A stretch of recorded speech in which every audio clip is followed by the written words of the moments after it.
अस्सलाम वालेकुम स्टूडेंट्स। आज हमारा टॉपिक है न्यूमेरिकल प्रॉब्लम्स 12.1 टू 12.6। तो आज का जो पहला क्वेश्चन है वो है कि compare magnitudes of electrical and gravitational forces exerted on an objects. Mass given है, चार्ज गिवन है 20 microcoulomb by an identical object that is placed 10 centimetre from the first. असल में वो कह रहे हैं स्टूडेंट्स के जो चार्जेस हैं उनके ऊपर पहली तो बात है चार्ज फोर्स कितनी लग रही है इलेक्ट्रिकल और ग्रेविटेशनल फोर्स, वो मालूम करने के बाद फिर हमने इनकी रेशियो लेनी है, यानी कि कंपेयर करना है मैग्नीट्यूड को। अच्छा, तो the two objects are identical, so M1 M2 same होगा 10 ग्राम, और इसको केजी में कन्वर्ट करने के लिए हमने 1000 से डिवाइड किया और ये हमारे पास 0.01 kg आ गया। इसी तरह Q1 Q2 आइडेंटिकल चार्जेस हैं, सेम होंगे 20 माइक्रोकूलम, माइक्रो होता है 10⁻⁻⁶। डिस्टेंस बिटवीन देम कितना है R 10 सेंटीमीटर, और सेंटीमीटर को मीटर में कन्वर्ट करेंगे 0.1 मीटर। ग्रेविटेशनल कांस्टेंट याद रखना पड़ेगा, उसकी वैल्यू ये कांस्टेंट रहती है। फाइंड हमने करना है FE और FG according to Coulomb's law. हमारे पास जो इलेक्ट्रोस्टैटिक फोर्स है वो ये है। यहाँ पे हमने 1/4 पाई एप्सिलॉन नॉट की वैल्यू पुट की है 9 10 की पावर 9, और यहाँ पे आइडेंटिकल चार्जेस हैं, सेम दोनों की सेम वैल्यूज़ आ जाएंगी। यहाँ पे डिस्टेंस 0.1 है, सॉल्व किया तो हमारे पास ये आ गया FE 360 न्यूटन। तो यहाँ पे फिर हमने न्यूटन का लगाया और ग्रेविटेशन फोर्स मालूम की, जी की वैल्यू कांस्टेंट है, सेम वैल्यूज़ पुट की हमारे पास, तो 6.67 10 की पावर -13 न्यूटन आ गई। तो ये हमने फिर जो हमारे पास ये FG और FE था इनको हमने रेशियो ले लिया, यहाँ पे ये हमारे पास आंसर आ गया। स्टूडेंट्स याद रखिएगा, जब भी हम हमारे पास अगर दो फोर्सेस हैं, दो एक जैसी क्वांटिटीज़ हैं, उनकी जब भी हम रेशियो लेंगे तो हमारे पास उसका यूनिट नहीं आएगा, क्योंकि यहाँ पे अगर न्यूटन हो, यहाँ पे भी न्यूटन उसका यूनिट हो, तो वो कैंसिल आउट हो जाते हैं और हमारे पास ये इसका जस्ट मैग्नीट्यूड आता है। उसके बाद स्टूडेंट्स हमारे पास जो नेक्स्ट क्वेश्चन है वो है 12.2 calculate vertically the net electrostatic force on Q। हमारे पास ये यहाँ पे एक चार्ज है Q और उसके ऊपर Q1 जो है फोर्स लग रही है, इधर से Q2 इसके ऊपर फोर्स लग रही है। तो वो बताएं कि नेट फोर्स के ऊपर कितनी लग रही है। तो स्टूडेंट्स हमने ये क्वेश्चन जो है, ये फिगर जो है वो क्वेश्चन में है, तो हमने क्या किया है कि हमारे पास जो दो फोर्सेज हैं F1 यानी कि Q1 की तरफ से जो लग रही है इस Q पर, और Q2 की वजह से जो इसके ऊपर लग रही है Q के ऊपर, तो ये दो फोर्सेस जो हैं इसको हमने कंपोनेंट्स में रिजॉल्व करने की कोशिश की है। तो ये जो है वो वही फिगर है जो यहाँ पे है, यानी कि ये Q1 है, ये देखें इधर, ये Q है, ये यहाँ पे, ये Q2 है, ये यहाँ पे। तो हमने Q2 जो है वो फोर्स लगाता है Q के ऊपर। तो अब फोर्स ऐसे लग रही है, ऐसे, इस सूरत में क्या होगा कि फोर्स जो है वो आधी एक्स एक्सिस में है, आधी वाई एक्सिस में है। तो लिहाजा हमने फोर्स को इधर सेपरेट किया है, ये देखें F2y वाई कंपोनेंट्स में और F2 एक्स एक्सिस में। इसी तरह Q के ऊपर जो Q1 की तरफ से फोर्स लग रही है इस तरह से, इस डायरेक्शन में फोर्स लग रही है, उसको हमने क्या किया, ये F1 है तो इसको हमने y और ये x1 x इस तरह से हमने दो कंपोनेंट्स में रिजॉल्व किया। अच्छा, अब हमने इसको यहाँ पे सॉल्व किया। The force on Q by Q1, Q के ऊपर जो Q1 की फोर्स लग रही है, कूलम्स लॉ लगाया, यहाँ पे वैल्यूज़ पुट की, हमारे पास ये आंसर आ गया। इसी तरह Q के ऊपर जो ये फोर्स लगा रहा है Q2, तो उसकी हमने वैल्यूज़ ये मालूम है, दोनों की वैल्यू सेम है क्योंकि मैग्नीट्यूड भी तो दोनों का सेम है, 1 माइक्रोकूलम 1 माइक्रोकूलम। तो यहाँ पे हमारे पास यानी कि F1 और F2 जो है उसको हम F के इक्वल है, यानी कि दोनों सेम है, लिहाजा इसको हमने F के इक्वल रख दिए।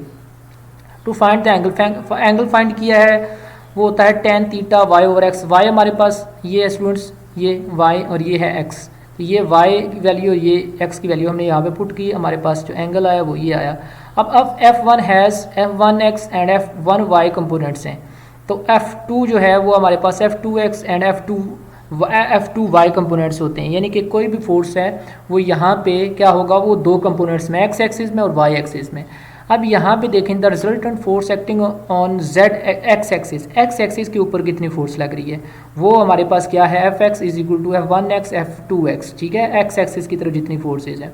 तो वो उसको मैग्नीट्यूड वाइज लिखा है वन कॉस थीटा होगा इस F1x की तरफ तो, और F2 की जगह क्या होगा F2 कॉस थीटा।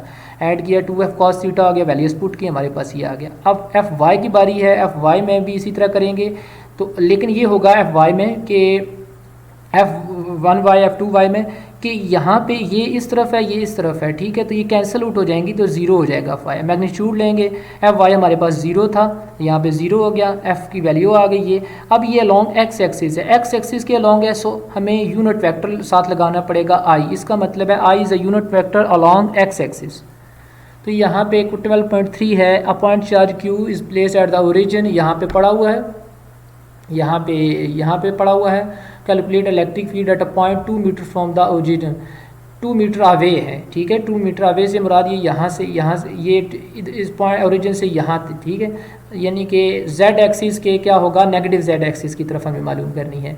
तो इसलिए इधर k जो है यूनिट वेक्टर होता है लॉन्ग z एक्सिस, लेकिन ये अवे है तो इसलिए हमने -k लिखा है, -k यूनिट वेक्टर। सो ये हमारे पास चार्ज है, डिस्टेंस इनके दरमियान कितना है 2 मीटर है, यहाँ से यहाँ तक, ठीक है, यहाँ से यहाँ तक, और यहाँ पे इलेक्ट्रिक फील्ड इंटेंसिटी हमने मालूम करनी है, फार्मूला है, वैल्यूज पुट की, हमारे पास ये आ गया। माइनस क्या साइन शो कर रहा है कि जो z एक्सिस की डायरेक्शन के ये क्या है, बिल्कुल रिवर्स डायरेक्शन है इसकी, तो ये इलेक्ट्रिक फील्ड इसकी वैल्यू मालूम कर ली। 12.4 है, determine the electric field at the position R caused by point charge place at the origin. हमने क्या मालूम करना है, इलेक्ट्रिक फील्ड इंटेंसिटी मालूम करनी है, R पोजीशन वेक्टर हमें गिवन है, चार्ज हमें गिवन है, हमें पता है कि ये इसका फार्मूला है, ये R इस यूनिट वेक्टर को शो कर रहा है, ये हमने साथ लगाया हुआ है क्योंकि हमारे पास जो पोजीशन वेक्टर आ गया उसको हम इसी तरीके से सॉल्व करेंगे। अब हमारे पास ये इस फार्मूले से हमने हल करना है, लेकिन R यूनिट वेक्टर को हमने अलग से सॉल्व करना है। R यूनिट वेक्टर जो होता है R position vector over R का मैग्नीट्यूड के इक्वल होता है 4i + 3j, और इसका जो R का मैग्नीट्यूड है वो मैंने यहाँ पे सॉल्व किया है, x के प्लस y, x की यहाँ पे क्या है, यहाँ पे 4 है, और y क्या है हमारे पास यहाँ पे 3 है, तो ये हमने वैल्यूज पुट की हैं यहाँ पे, ये तो ये क्या आ जाता है, ये आ जाएगा 25 का अंडर रूट देंगे 5, तो R यूनिट वेक्टर इसके इक्वल आ गया। अब 1 को हम देखेंगे तो इसकी वैल्यू तो कांस्टेंट है, 10 × 10⁹, और यहाँ पे वैल्यूज़ हमने पुट कर दी हैं, R यूनिट वेक्टर की वैल्यू यहाँ पे आ गई। इसको सॉल्व करें, बहुत आसान स्टूडेंट्स। यहाँ पे हमारे पास इलेक्ट्रिक फील्ड इंटेंसिटी जो है वो ये गिवन है। अच्छा जी, 2 पॉइंट चार्जेस हैं हमारे पास, 2 पॉइंट चार्ज हैं Q1 और Q2 are separated by distance of 3 metre, find and justify the zero field location. वो कह रहा है कि हमारे पास 2 पॉइंट चार्जेस हैं, Q1 है और Q2 है, ये Q1 Q2। आपने क्या फाइंड करना है, ये सेपरेटेड कितने हैं 3 मीटर, आपने फाइंड ये करना है, find justify the zero field location. एक ऐसा पॉइंट बताएं जहाँ पे इलेक्ट्रिक फील्ड जो है वो ज़ीरो हो जाएगी। तो हमने अपने पास से ये एक पॉइंट P सपोज किया यहाँ पे है, तो यहाँ से लेकर यहाँ डिस्टेंस 3 मीटर था, अब यहाँ से लेकर यहाँ तक जो डिस्टेंस है उसको हमने फ़र्ज़ किया ये x के इक्वल है, Q1 से पॉइंट P तक। अब हम Q2 से लेकर P तक जो डिस्टेंस है x + 3 मीटर होगा, ये 3 था और साथ ये x ऐड हो गया, x + 3 मीटर। तो ये हमने electric field intensity E1 at point P due to Q1 is, अब इस पॉइंट के ऊपर जो Q1 की वजह से इंटेंसिटी है उसको हमने फाइंड किया, डिस्टेंस टू के x है, x इसलिए रखा है कि हमें अभी तक डिस्टेंस का नहीं पता, वो आंसर में आएगा। x की वैल्यू जब मालूम होगी तो किस, यानी कि Q1 से कितने फासले के ऊपर इलेक्ट्रिक फील्ड क्या होती है, ज़ीरो होती है, वो हमने मालूम करना है। अच्छा, तो ये हो गया the electric field intensity E2 at point P due to Q2 की वजह से P के ऊपर कितनी जो है वो इलेक्ट्रिक इंटेंसिटी लग रही है वो हमने फाइंड किया है। यहाँ पे R की जगह क्या आएगा, x + 3, तो ये वाली और ये वाली हमने इनको दोनों को इक्वल रखेंगे ताकि x की वैल्यू मालूम कर सकें।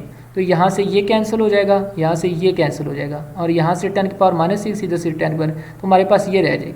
यहाँ से हमने क्रॉस मल्टीप्लिकेशन की है, क्रॉस मल्टीप्लिकेशन को मैंने इधर सॉल्व किया, स्टूडेंट्स आप देख लें, ये x के -2x -3 आ गया, इसको फैक्टराइजेशन किया है, x - 3 x + 1, तो ये हमारे पास 2 वैल्यूज़ आई हैं। डिस्टेंस हमेशा हम पॉजिटिव लेंगे, तो the electric field intensity 0 at a distance of 3 metre away from a point charge Q1, ठीक है।